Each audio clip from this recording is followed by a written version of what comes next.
Sisters and brothers of America, it fills my heart with joy unspeakable to rise in response to the warm and cordial welcome which you have given us. I thank you in the name of the most ancient order of monks in the world. I thank you in the name of the mother of religions. And I thank you in the name of the millions and millions of Hindu people of all classes and sects. My thanks also to some of the speakers on this platform who, referring to the delegates from the Orient, have told you that these men from far-off nations may well claim the honor of bearing to different lands the idea of toleration. I am proud to belong to a religion which has taught the world both tolerance and universal acceptance. We believe not only in universal toleration, but we accept all religions as true. I am proud to belong to a nation which has sheltered the persecuted and the refugees of all religions and all nations of the earth.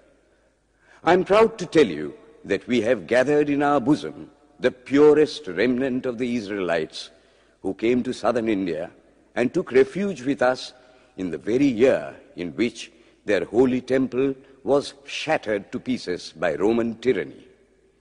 I am proud to belong to the religion which has sheltered and is still fostering the remnant of the grand Zoroastrian nation. I will quote to you, brethren, a few lines from a hymn which I remember to have repeated from my earliest boyhood, which is every day repeated by millions of human beings. As the different streams, having their sources in different places, all mingle their water in the sea, so, O Lord, the different paths which men take through different tendencies, various though they appear, crooked or straight, all lead to Thee. The present convention, which is one of the most august assemblies ever held, is in itself a vindication, a declaration to the world of the wonderful doctrine preached in the Gita.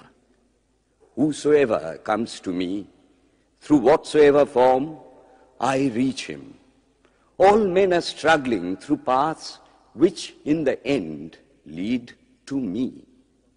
Sectarianism, bigotry, and its horrible descendant, fanaticism, have long possessed this beautiful earth. They have filled the earth with violence, drenched it often and often with human blood, destroyed civilization, and sent whole nations to despair.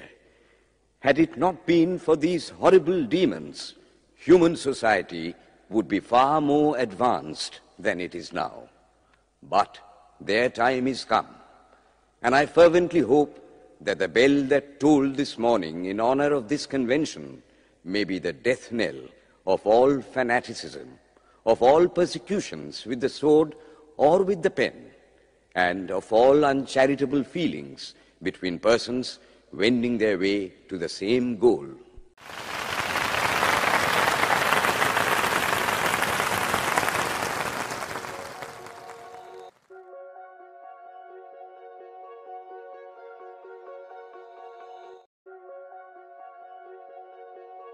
Red FM 93.5